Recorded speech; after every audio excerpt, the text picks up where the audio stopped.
Bwana Yesu asifiwe, mtazamaji wa Gideon Online TV. Tunayo furaha kwa kusherehekea sikukuu ya Pasaka kwa kuwa Yesu amefufuka tena ndani ya mioyo yetu. Sijui wewe kwa upande wako umesherehekea kwa namna gani, lakini mimi namshukuru Mungu, ilikuwa ni siku njema ya baraka na furaha kubwa sana kwenye maisha yangu. Basi siku ya leo tutazungumzia upendo wa ndugu na ndugu, upendo kwa ndugu, kwa jirani, upendo kwa watu wote, kwa kila mtu anayekuzunguka. Unapaswa kuonyesha upendo kwa vitendo, kwa maneno, kwa furaha, kwa faraja. Unapaswa kuonyesha upendo. Niko na mtumishi wa Mungu hapa, atakwenda kuzungumza kuanzia mwanzo mpaka mwisho kuhusiana na swala la upendo kwa ndugu au upendo kwa jirani. Kwa hiyo endelea kusubscribe, kushare, kulike pamoja na kucomment ili uzidi kupata kila ambacho kinafanyika mahali hapa Gideon Online TV. Mimi ni Esther Mamkwe, karibu sana. Asante, nashukuru sana. Kwa majina naitwa Martha Peter Masao. Ndio. Ni mhudumu katika madhabahu ya Mlima Moria. Ndio. Chini ya mpakwa mafuta wa Bwana mtumishi Gideon na mama mtumishi. Amina. Ninayo furaha ya kuwakaribisha watazamaji wote waendelee kufuatilia kipindi chetu. Okay. Ambapo leo tuko sehemu ya 3 ya upendo wa ndugu. Ndio. Na ningependa kwanza kufahamu, umezungumza upendo wa ndugu. Upendo wa ndugu ni kivipi, yani upendo wa ndugu? Yaani upendo wa ndugu ni upendo unaotakiwa tufanye, upendo wa kiungu. Okay. Ambao ni sawa na upendo wa agape. Ndio. Ambapo ukimpenda ndugu yako, ndio, unampenda pasipo mashaka, yaani unampenda kupita jinsi wewe mwenyewe unavyojipenda. Okay. Unampenda kwa kuvumilia yale ambayo anayoyafanya madhaifu kwako. Okay. Unampenda kwa kustahimili madhaifu yake. Ndio. Na pia unampenda mtu kutoka moyoni. Maana hata amri ya Mungu inasema mpende jirani yako kama nafsi yako. Okay. Kwa hiyo usimpende kiunafiki. Ndio. Mpende kwa kumsaidia, kwa kumjali. Na mambo mengine ambayo unaona kwamba nikiachilia huu upendo utakuwa ni upendo ule wa agape. Okay. Pia usimpende mtu kwa kuhuzunika au kwa kufikiria jambo ambalo umemfanyia. Ndio. Na pia unaweza ukampenda mtu kwa kuonyesha ule upendo wako ni kumbe ni kile alichokusaidia. Okay. Ukimpenda mtu kwa vile alikusaidia, huo sio upendo, unarudisha fadhila. Okay. Lakini unampenda mtu hata kama ni maskini, mpende. Ni mgonjwa, mpende. Hana lolote, mpende. Okay. Huo ndo upendo wa agape. Ambao ndo upendo unaotakiwa tuonyeshe. Hapo umesema mpende jirani yako kama nafsi yako. Narudi upande wa kwako binafsi, maisha yako halisi. Tukiangalia hilo gauni ulilovaa ni zaidi ya shilingi 30,000, 40,000, 50,000. Unaweza kumpa jirani yako, mtu umepita tu akamwambia mama umependeza na mimi ningepata gauni kama hilo. Ukiangalia gharama ambayo umetumia, unaweza kurudi kumpa mtu mwingine ambaye sio ndugu. Achana na ndugu kwamba umesema Peter Masao, achana na ukoo wa Masao. Umekutana tu na mtu maybe ni kwenye aisi au njiani. Akamwambia mama nipende hilo gauni na mimi ningelipata kama hilo ningefurahi sana. Unawezaje kumsaidia kuonyesha huo upendo kama nafsi yako? Maana nafsi yako ililipenda ukalichukua. Kwangu mimi, ndio, ninachokipenda, akiniomba mtu, ndio, mimi nampa. Okay. Mfano halisi hata hii kabla ya Pasaka. Ndio. Kuna aliyeniambia mama, naomba unipe gauni fulani. Okay. Sikuwa na hila, nikatoa nikampa. Okay. Kwa hiyo usitoe kile ambacho unakichukia.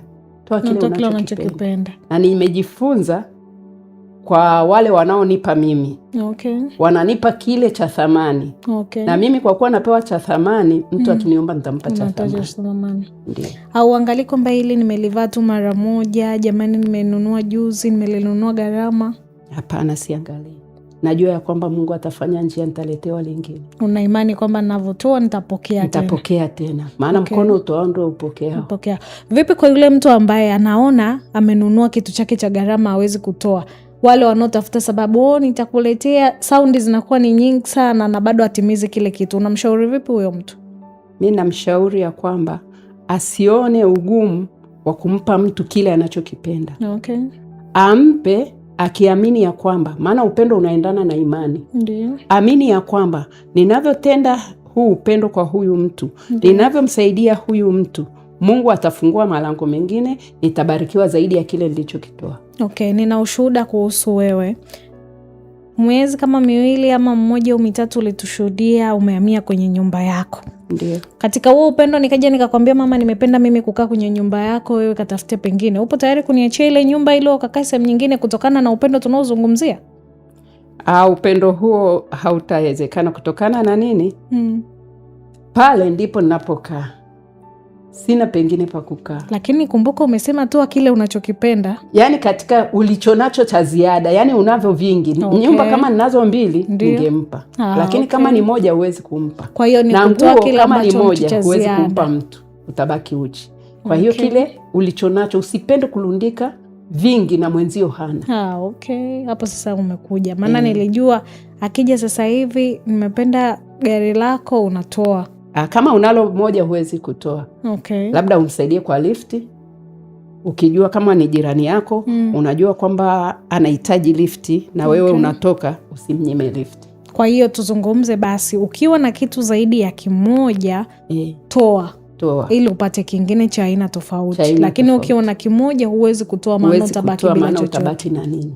Okay, sawa. Tuendelee tukizungumzia upande wa ndugu au jirani. Ndiyo. Ni mstari gani ama ni sehemu gani kwenye Biblia unaonyesha upendo huo? Kwa kweli mistari inayoonyesha upendo wa agape, upendo wa kiungu. Ndiyo. Wakorintho wa kwanza mstari wa sura ya 13.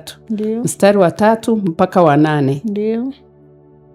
Maana upendo kwanza kabisa, upendo ni karama ambayo Mungu ametupa. Okay. Kama huna hiyo karama huwezi kumpenda mtu. Kwa hiyo upendo sio kwamba kila mtu anao. Hapana, ni karama Mungu aliyotoa na ni karama kubwa kuliko karama zote. Okay. Kwa hiyo kabla hujaenda kwenye mstari, nitajuaje mimi Esther nina karama ya upendo? Kwa wewe Esther, ndio utakapojua una karama ya upendo ni pale mimi nitakapokuja kwako na uhitaji fulani. Ndio. Alafu yani ndani ya moyo wako okay, unajikuta yani una furaha kunisaidia. Okay. Na unaponisaidia huchoki kunisaidia, hata nikija tena nikikwambia, okay, huhuzuniki, hufanyi nini, unakuwa tu moyoni una furaha ya kunisaidia na kutaka, okay, kuniona kwamba nimesonga mbele. Vipi kwa wale ambao umekuja kuniomba kitu fulani, sio kwa upendo, lakini nafanya ili nionekane Esther ametoa? Huo ni upendo wa unafiki. Nimechangia kitu fulani. Huo ni upendo wa unafiki, okay, yani ya kujitangazia umaarufu wako, yeah. Sio umempenda mtu kutoka moyoni, umetangaza, okay, umaarufu wako. Okay. Kwa hiyo sisi upendo tunaozungumzia hapa ni ule wa kutoka ndani ya moyo wako na, okay, kutoa kwa imani ya kwamba ninapomsaidia huyu mtu, Deo, Mungu atafungua malango, mimi nitabarikiwa zaidi. Okay. Na kuna aina ngapi za upendo? Upendo ndio ninaozungumzia leo, okay, kuna sifa 3. Okay. Sifa ya kwanza ni upendo ulio bora zaidi. Okay. Sifa ya ambapo kwa kusoma utaona pale mstari wa kwanza mpaka wa 3 kwenye hii wa Korintho 13. Mstari wa kwanza mpaka wa 3. Ndio. Ni ubora wa upendo. Okay. Na upendo una utajiri wake. Okay. Na utajiri wa upendo ukitaka kujua undani wake utasoma mstari wa 4 mpaka wa 6. Okay. Na kuna upendo wa milele. Na upendo wa milele utasoma mstari wa 8 mpaka 13 katika hii sura ya 13. Okay. Inaelezea vizuri kuhusu upendo. Sawa. Ndo aina za upendo. Ndio. Sawa, turudi kwenye Biblia. Ni mstari gani umeniambia wa Korintho ningependa usome ili na mtazamaji sasa hivi pengine yupo kwenye gari, pengine yupo kazini, angeweza kuelewa kwa undani zaidi? Amina. Nami nasoma kwa msaada wa Bwana. Amina. Wa Korintho wa kwanza sura ya 13, nasoma mstari wa 3 mpaka wa 8. Amen. Nami nasoma kwa msaada wa Bwana. Tena nikitoa mali zangu zote kuwalisha maskini, tena nikijitoa mwili wangu niungue moto, kama sina upendo hainifaidi kitu. Upendo huvumilia, hufadhili, upendo hauhusudu, upendo hautakabari, haujivuni. Haukosi kuwa na adabu, hautafuti mambo yake, hauoni uchungu, hauhesabu mabaya. Upendo haufurahii udhalimu, bali hufurahi pamoja na kweli. Huvumilia yote, huamini yote, hutumaini yote, hustahimili yote. Upendo haupungui neno wakati wowote. Bali ukiwapo unabii utabatilika, zikiwapo lugha zitakoma, yakiwapo maarifa yatabatilika. Amen. Na huo ndo mstari ambao unaonyesha upendo, si ndio? Ndio. Ningependa kufahamu upe utofauti mfano wa ndugu kwa ndugu. Kwa kina Masawa, upendo wako unavyoweza kumwonyesha mtoto mama mkubwa, mtoto na mama mdogo, ndo upendo unaweza kumwonyesha jirani yako ambao mmekutana wote eneo ni moja, pengine mmepanga pamoja, mmejenga pamoja. Upendo ambao ni mimi na wale ambao tumezaliwa nao tumbo moja. Ndio. Na jirani yangu. Ndio. Unaweza ukatofautiana kidogo. Kwa sababu nasema utatofautiana kidogo kwa sababu gani? Ndio. Kuna mambo ya kibinafsi ya familia. Na kuna mambo ya kutoa nje ya familia. Ndio. Kwa hiyo upendo nitakayompenda jirani ndugu yangu, unaweza ukamzidi yule ambaye ni jirani. Lakini utoke ndani ya moyo. Changamoto ni hapa, utoke ndani ya moyo. Mtazamaji wa Gideon Online TV, nipende kukukumbusha kuhusiana na huduma ya Mlima Moria Ministries. Kila siku za huduma ni Jumatano, Ijumaa pamoja na siku ya Jumapili, lakini bila kusahau kila siku za asubuhi saa 12:30 mpaka saa 1:30 tunakwambia tunaanza na Bwana. Hayo ni maombi ya Morning Glory ambayo yapo kila iitwapo leo. Lakini pia nikukumbushe, unaitokea Moshi mjini kuja kanisani, unapanda magari ya maili 6 Boma Sanya Arusha, utashukia kituo cha mashine, utakutana bango kubwa la ratiba za ibada ambayo zinaonyesha siku za ibada. Jumatano ni saa 8 mpaka saa 11, Ijumaa saa 8 mpaka saa 11, lakini pia siku ya Jumapili ni saa 6 mpaka saa 10:30. Na mdhamini mkubwa ni Maji ya Uzima. Maji haya yanapatikana tu ndani ya huduma ya Mlima Moria Ministry iliyoko chini ya mtumishi wa Mungu Gideon wa maili 6, mbeba maono wa mahali hapa. Maji haya huwezi kuyapata sehemu nyingine yoyote ila tu ndani ya huduma ya Mlima Moria Ministry. Wote mnakaribishwa na tunawapenda pia. Tunaendelea kuzungumzia upendo wa ndugu kwa ndugu, lakini pia upendo wa ndugu na rafiki. Kwa hiyo endelea kutuma komenti yako hapo, uliza swali lako, tunaweza kukujibu kwa vile unavyohitaji swali lako linavyohitaji. Tukiendelea kuzungumzia upendo wa ndugu na ndugu, ni upendo gani ambao unaweza kuonyesha ama ukakaribia? Tunajua tuwezi kufika ule upendo wa Mungu. Ni upendo upi ambao unaweza kufanyika kati ya ndugu na ndugu, ndugu na jirani? Upendo ambao unaweza kufanyika kati ya ndugu na ndugu ndio leo sema, yani ndugu yako utampenda zaidi. Kwa jirani unampenda kupitia yale ambayo unajua kwamba jirani yangu ni sawa na ndugu yangu, yeye ataweza kunisaidia pale ambapo ndugu hayupo. Kwa hiyo unatoa ule upendo, unashirikiana naye kwa shida na raha. Unashirikiana naye pale anapo, yamkini kuna mtoto wake amepata shida, yeye hayupo, anatakiwa kupelekwa hospitali, unajitoa kwa gharama zako, unamsaidia yule mtoto. Unahakikisha umempatia ile huduma ya kwanza mpaka mzazi atakaporudi. Usimwache yule mtoto akabaki pale akiteseka, huo sio upendo. Au umeona labda jirani yako kuna moto unawaka, usiuache ule moto ukateketeza nyumba. Fanya kile ambacho unakiona kinafaa kumsaidia yule jirani. Au mfugo wake labda labda imetoka kwenye zizi, inakimbilia porini, inakimbilia wapi, msaidie kurudisha. Na ni kwa nini tunapaswa kuwa na upendo? Tunatakiwa kuwa na upendo kwa sababu Mungu naye alitupenda. Mwanzilishi wa upendo ni Mungu peke yake.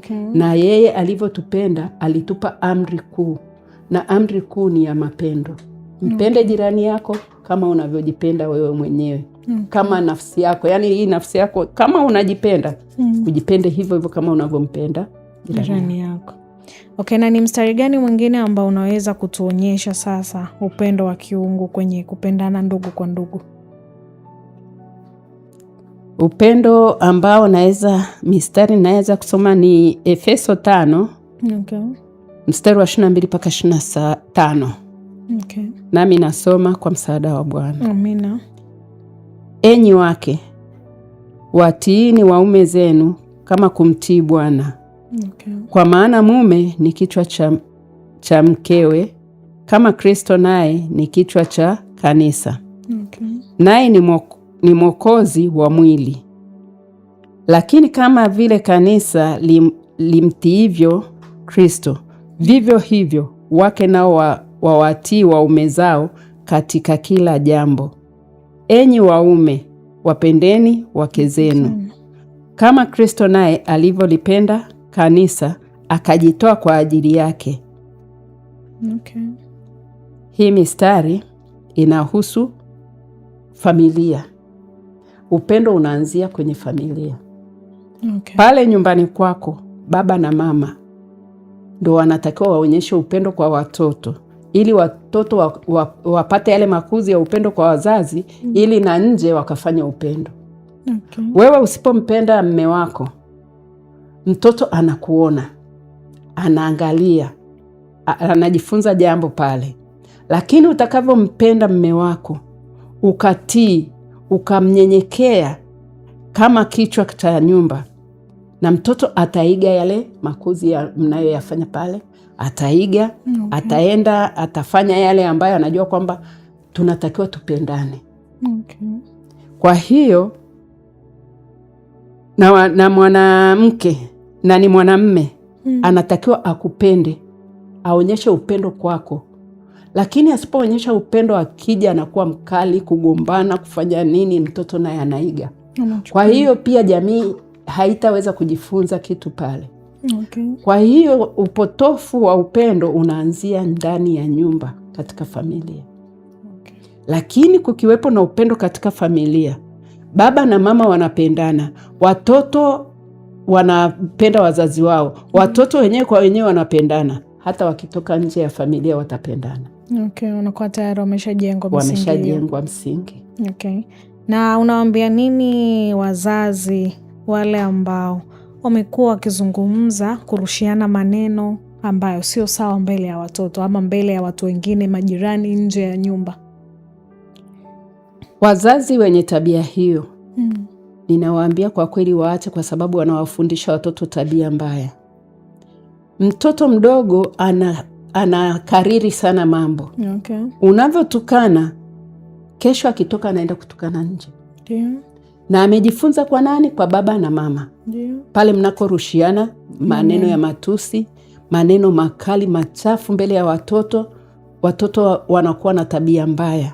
Okay. Wanaenda barabarani, wanaanza kutukana wenzao, wanatukana wazazi wanaowakuta, wanawasema wewe mtoto, kwa nini umefanya yale matusi yaliyokuwa anasikia kwa mzazi wake, anaanza kuyatoa. Okay.